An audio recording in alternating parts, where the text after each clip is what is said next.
आप सभी लोगों का बहुत बहुत स्वागत है।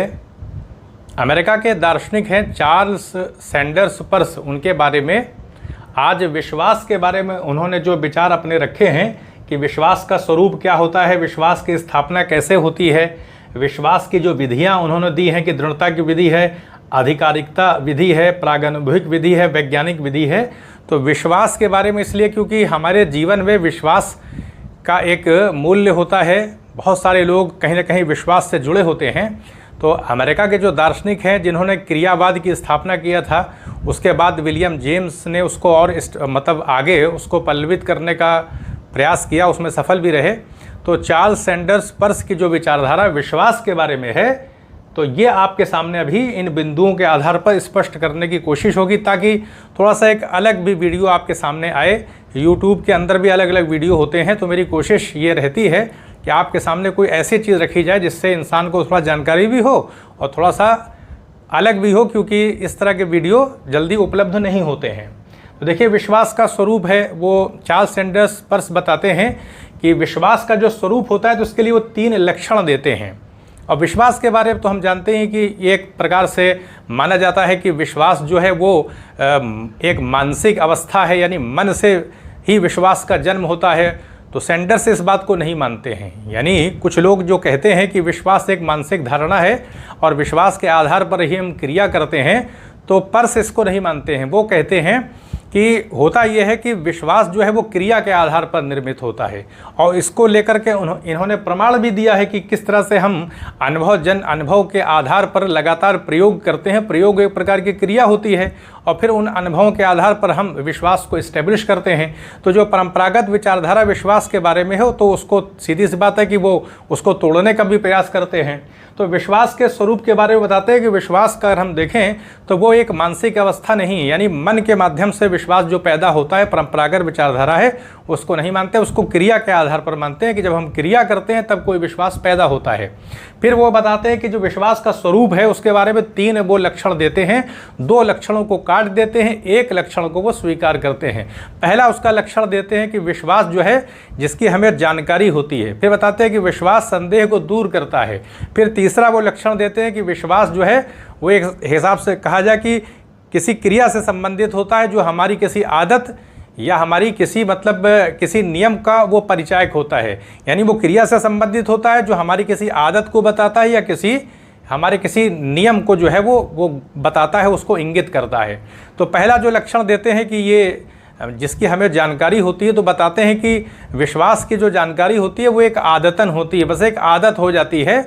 ये मन की कोई ऐसी अवस्था नहीं है कि स्थायी रूप में रहे, ये अमूर्त रूप में मन में एक विद्यमान विचार होता है और ये एक आदत से जुड़ी हुई विचारधारा है ये। तो इसको काट देते हैं कि जो जानकारी होती है तो उसको आदत से संबंधित कर देते हैं। दूसरी बात जो आती है कि विश्वास संदेह को जो है वो दूर करता है। तो वो ये बताते हैं कि संदेह को तो दूसरे आधारों पर भी दूर किया जा सकता है। जैसे अगर कोई रोग हो जाए, हमको संदेह है कि हमको ये बीमारी हो गई, तो हम दवा करके उसको दूर कर सकते हैं। तो वो जो तीसरा लक्षण है वो ही मानते हैं कि विश्वास जो है वो किसी क्रिया से संबंधित हमारी किसी आदत या किसी नियम का परिचायक होता है। या तो हमारी किसी आदत को बताता है, क्रियाजन्य आदत होती है, या किसी नियम को बताता है। तो इस आधार पर विश्वास के स्वरूप को बताते हैं। फिर वो विश्वास की स्थापना करते हैं कि विश्वास की स्थापना कैसे होती है। तो बताते हैं कि इंसान का परिस्थितियों पर जिस वातावरण में वो जीता है, उन परिस्थितियों पर इंसान का पूरा नियंत्रण नहीं होता है। ऐसे में जब परिस्थितियां उसके नियंत्रण में नहीं होती हैं, तो फिर कहीं ना कहीं उसके अंदर एक संदेह पैदा होता है। और फिर संदेह के निराकरण के लिए, क्योंकि जब भी संदेह पैदा होगा तो मन को अशांत कर देगा, वो बेचैनी पैदा कर देगा। तो उस बेचैनी को सेटिस्फाई करने के लिए, उसको दूर करने के लिए फिर वो विश्वास की स्थापना करता है। किसी न किसी विश्वास का जन्म वो है उसके मन के अंदर होता है, वो उसके लिए प्रयासरत होता है। अब जो विश्वास हो सकता है, जो उस संदेह को दूर करता है, मन को शांत करता है, तो पर्स कहते हैं कि यह ज़रूरी नहीं कि जो विश्वास उसके अंदर पैदा हुआ वो सत्य हो या ना हो। वो सच भी हो सकता है, वो असत्य भी हो सकता है। ऐसा हो सकता है कि विश्वास जो है वो सत्य ना हो, लेकिन मन को शांत कर दे। बहुत सारे लोग भ्रमात्मक जानकारी के आधार पर अपने जो उनका संदेह होता है उसको दूर कर लेते हैं और शांत हो जाते हैं, लेकिन वो जानकारी असत्य होती है, भ्रामक होती है। तो पर्स ये बताते हैं कि इस आधार पर विश्वास की स्थापना होती है कि मन में जो है परिस्थितियों के हिसाब से मनुष्य का जब नियंत्रण नहीं होता है तो संदेह पैदा हो जाता है। उस संदेह को दूर करने के लिए, ताकि मन की अशांति को दूर किया जाए, बेचैनी को समाप्त किया जाए, और फिर वो विश्वास की स्थापना करता है। तब वो बताते हैं कि 4 प्रकार की विधियाँ वो देते हैं कि कैसे विश्वास जो है वो पैदा होता है। उसका स्वरूप भी बताया है और कमियां भी बताया है। तो बताते हैं दृढ़ता की विधि होती है, जिसमें वो बताने का प्रयास करते हैं कि इंसान जो होता है वो जो भी उसके विचार जो भी अर्जित करता है तो अपने विचारों के साथ बड़ी मजबूती के साथ वो जुड़ जाता है। एक प्रकार की हठ धर्मिता देखने को मिलती है, कट्टरता देखने को मिलती है, कूपमंडूक हो जाते हैं लोग, अपने विश्वासों को किसी भी दूसरे विश्वासों के साथ बदलने का प्रयास नहीं करते हैं, यानी कठोरता पाई जाती है। तो इसीलिए दृढ़ता विधि है कि अपने विचारों के प्रति जो होता है, जो वो विचार जो कि विश्वास में बदल जाते हैं, तो उनको दृढ़ता की विधि के तहत बताया है कि कुछ लोग कूपमंडूक होते हैं, किसी दूसरे के विचार को वो सहते नहीं हैं। उनका अपनी निजी धारणा होती है कि हमारा विश्वास सही है, चाहे वो धार्मिक विश्वास हो चाहे राजनीतिक विश्वास हो, तो मजबूती के साथ वो जुड़े रहते हैं। लेकिन बताते हैं कि इस प्रकार का जो विश्वास होता है इसके अंदर कमजोरी होती है।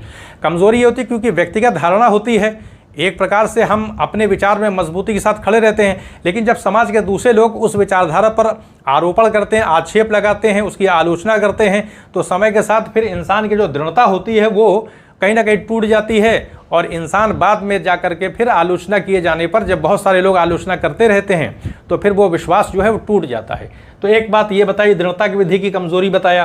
फिर आधिकारिकता विधि की बात है, जो कि कहीं ना कहीं समाज की स्वीकृति के आधार पर होती है। समाज के अंदर बहुत सारे विद्वान होते हैं, धार्मिक गुरु होते हैं, राजनीतिक नेता होते हैं, उनका कोई ना कोई विश्वास होता है, तो उसमें सामाजिक स्वीकृति होती है। तो ये समूहगत मान सकते हैं कि विश्वास होता है, जिसमें समाज की स्वीकृति के आधार पर लोग बहुत सारी बातों में विश्वास करने लगते हैं। तो इस आधार पर इसकी भी कमी है, क्योंकि आधिकारिकता विधि किसी न किसी नेता, किसी न किसी धर्म गुरु पर जुड़ी होती है। तो ऐसे में जब दूसरे धर्म गुरु पैदा हो जाते हैं, वो काउंटर करते हैं, आलोचना करते हैं, तो इस तरह का जो सामाजिक स्वीकृति का विचार होता है वो परिवर्तित हो जाता है। तो इस मतलब विधि की भी कमजोरियों को दिखाया कि अगर कोई दूसरा विद्वान आ जाए और वो आलोचना करे तो ये जो विश्वास है ये भी खंडित हो जाता है। फिर प्रागनुभविक विधि के बारे में भी पर्स बताते हैं कि इस प्रकार की विधि पूरी तरीके से बौद्धिक होती है। बौद्धिक का मतलब है कि दार्शनिकों की विधि होती है जो बुद्धि पर आधारित होती है, बुद्धि के आधार पर ही किसी चीज़ को स्वीकार किया जाता है। लेकिन बताते हैं कि ये विधि भी कहीं ना कहीं व्यक्तिगत संकीर्णता पर ही अवलंबित होती है। जैसे कि दृढ़ता की विधि होती है, एक मानसिक संकीर्णता यहाँ पाई जाती है, तो यहाँ भी पाई जाती है कि अपने ही विचारों को, दार्शनिक सिद्धांतों को लोग सही समझते हैं जो दार्शनिक होते हैं। लेकिन ये विधि भी जो क्या होती है, दूसरे विचारों से जब टकराव होता है तो उसमें फिर मतभेद पैदा हो जाता है। तो किस बात को स्वीकार किया जाए, तो कहीं ना कहीं विश्वास में स्वीकृति देखने को नहीं मिलती है। विधि भी कहीं ना कहीं कमज़ोर है, क्योंकि कोई भी दार्शनिक विचारधारा दूसरी दार्शनिक विचारधारा के आधार पर खंडित कर दी जाती है। तो एक इसकी कमी है। तो तीनों विधियों की कमियों को दिखाने के बाद फिर वो पर्स बताते हैं कि जो वैज्ञानिक विधि होती है उससे जो विश्वास पैदा होता है, वही विश्वास का जो विषय होता है, वही तत्व होता है, वही वास्तविकता होती है। यानी सत्य का निरूपण वैज्ञानिक विधि के आधार पर किया जाएगा, जो कि इसके माध्यम से वैज्ञानिक विधि से जो विश्वास पैदा होगा और उस विश्वास का जो विषय होगा, जो मतलब जो भी टॉपिक होगा वही तत्व होगा। तो बताया कि ये वैज्ञानिक विधि अनुभव पर आधारित होती है, क्रियाओं पर आधारित होती है, अनुसंधान पर आधारित होती है। लगातार हम प्रयोग करते चले जाते हैं, उसके आधार पर जो भी चीज़ें हमें अनुभव प्राप्त होते हैं, उससे जो विश्वास होता है वो कहीं ना कहीं सत्य का वो निरूपण करता है, सत्य को इस्टेब्लिश करने का प्रयास करता है। इसमें भी कहीं ना कहीं कुछ कमी होती है, क्योंकि जो प्रयोग होते हैं तो वो शुरुआती स्तर पर कुछ जानकारियाँ जो विश्वास के रूप में निर्मित होती हैं, उसमें कुछ ना कुछ कहीं ना कहीं कमी होती है। तो इसमें भी मतभेद रहता है, लेकिन फिर मतभेद को नवीन अनुसंधानों के द्वारा, प्रयोगों के द्वारा, क्रियाओं के माध्यम से हम उस कमियों को दूर करते हैं। फिर विद्वानों के अंदर कुछ कमी आ जाती है, कुछ लोग समर्थक और हो जाते हैं, धीरे धीरे समर्थकों की संख्या बढ़ती चली जाती है। और एक समय ऐसा आता है कि जब ये वैज्ञानिक विधि जो कि अनुभव के आधार पर होती है, प्रयोगों के आधार पर होती है, उससे जो विश्वास निर्मित होता है, जब वो पूरी तरीके से मतैक्य की स्थिति आ जाती है, सारे लोग उसको मान लेते हैं, तो उससे जो विश्वास बनता है, तो उस विश्वास का जो विषय होता है वही तत्व होता है। यही पर्स ने बताया है। तो इस तरह से विश्वास के बारे में इन्होंने विधियों को देते हुए बताया कि किस तरह से विश्वास जो इंसान जो विश्वास की जो वास्तविकता है उसको उजागर करने का काम किया है। कि हम जो है वो वैज्ञानिक विधि के आधार पर, प्रयोगों के आधार पर, क्रिया के आधार पर, क्योंकि वो बताते हैं ना कि क्रियाओं के माध्यम से ही विश्वास जो है वो निर्मित होता है। यही पर्स का बहुत बड़ा योगदान है। अमेरिका के बहुत बड़े वो दार्शनिक थे। और देखें आप, अमेरिका के अंदर जो जिस तरह से रियलिस्टिक अप्रोच दिखाई पड़ता है संसार को लेकर के, तो वो सब वैज्ञानिक जो दार्शनिक हैं उनके ही प्रयासों का परिणाम रहा है। तो ये पर्स की एक विचारधारा थी जो संक्षेप में आपके सामने, इसलिए बिंदुवार तरह से जो एक टॉपिक उन्होंने रखे थे डिस्कशन के, आपके सामने रख करके उसको बताने का प्रयास किया है। फिर किसी विषय पर आपके सामने वीडियो पेश किया जाएगा, तो यहीं पर अनुमति दें। चैनल को सब्सक्राइब भी करें, शेयर भी करें। आप सभी लोगों का बहुत बहुत धन्यवाद।